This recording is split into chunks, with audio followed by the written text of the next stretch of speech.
দেশের তৃতীয় বৃহত্তম বন বলা হয় টাঙ্গাইলের মধুপুর বনকে। এ বনের নিচে দেখা দিয়েছে ভূমিকম্পের ঝুঁকিপূর্ণ ফল্ট লাইন, যা মৃত্যুকূপে পরিণত করতে পারে টাঙ্গাইলের এই অঞ্চলটিকে। ভূমিকম্প নিরূপণের জন্য 2007 সালে মধুপুরে বিভিন্ন স্থানে স্থাপন করা হয়েছিল 6টি সিসমোগ্রাফ মেশিন। তার মধ্যে একটি বাদে বাকিগুলোর হদিস নেই 18 বছর ধরে। 6টি মেশিন গানের একটি স্থাপন করা হয় মধুপুর উপজেলা পরিষদের ছাদে। সরেজমিন গিয়ে দেখা যায় সেই ছাদে ডিশ অ্যান্টেনা আকৃতির বস্তু ছাড়া পাওয়া যায়নি সিসমোগ্রাফ মেশিনের কিছুই। যে কক্ষে সিসমোগ্রাফ যন্ত্রের মেশিনটি স্থাপন করা হয়েছিল সেটি আগুনে পুড়ে ক্ষতিগ্রস্ত হয়েছে বলে জানিয়েছে সংশ্লিষ্টরা। একটানা নড়াচড়া করছে ইউরেশিয়ান, ইন্ডিয়ান ও বার্মা টেকটনিক প্লেট। এর ফলে তৈরি হয়েছে মধুপুর, ডাউকি সহ বেশ কয়েকটি ফল্ট লাইন।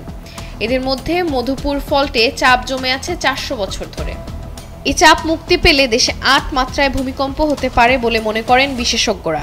এই এলাকাটা ঝুঁকিপূর্ণ এতটাই যে বিগত সময়ে নেপালে একবার ভূমিকম্প হলো, তখন বুকারবাদ এলাকায় 1 কিলোমিটার এলাকা জুড়ে পুরো এলাকা ফাটল ধরেছিল। সেটার গভীরতাও ছিল প্রায় 10 ফুটের ঊর্ধ্বে। এত গভীরতা সম্পন্ন একটা ফাটল সৃষ্টি হয়েছিল। এত ঝুঁকিপূর্ণ অবস্থা থাকার পরও গভর্নমেন্টের যে প্রস্তুতি প্রয়োজন, সরকারি প্রস্তুতির ক্ষেত্রে দুর্বলতা রয়েছে। গত শুক্রবার ভয়াবহ ভূমিকম্পে কেঁপে ওঠে পুরো দেশ। এরপর আরও আতঙ্ক বেড়েছে মধুপুরবাসীর মাঝে। ভূমিকম্প পরিমাপক যন্ত্র না থাকায় পাওয়া যাচ্ছে না এই অঞ্চলের সঠিক তথ্য উপাত্ত, যার কারণে ভূমিকম্প পূর্ববর্তী সচেতনতায় ঘাটতি দেখা দিয়েছে বলে জানান স্থানীয়রা। এখন আসলে ভূমিকম্প সম্পর্কে তো আমরা কিছুই জানি না, কেমন কিভাবে ভূমিকম্প আগে কিছু জানায় কিনা সতর্কবাণী। কারণ এটা যদি আমগরে ওরফের লোক আছে, বড় বড় সরকার আছে, যদি এগুলার আবহাওয়া কিছু আমগরে জানাইতো, ঠিক আছে, তাহলে আমরা ওই প্রস্তুতি নিয়ে থাকতাম আর কি। পূর্ব সচেতনতা ও প্রস্তুতি থাকলে ক্ষতি অনেকটাই কমানো সম্ভব বলে মনে করেন মধুপুর উপজেলা নির্বাহী কর্মকর্তা। পুনরায় সিসমোগ্রাফ মেশিন প্রতিস্থাপনের জন্য ঊর্ধ্বতন কর্তৃপক্ষের সাথে কথা বলবে বলে জানান তিনি। আর সিসমোগ্রাফ যন্ত্রটা আসলে 2007 সালে এখানে স্থাপন করা হয়েছিল।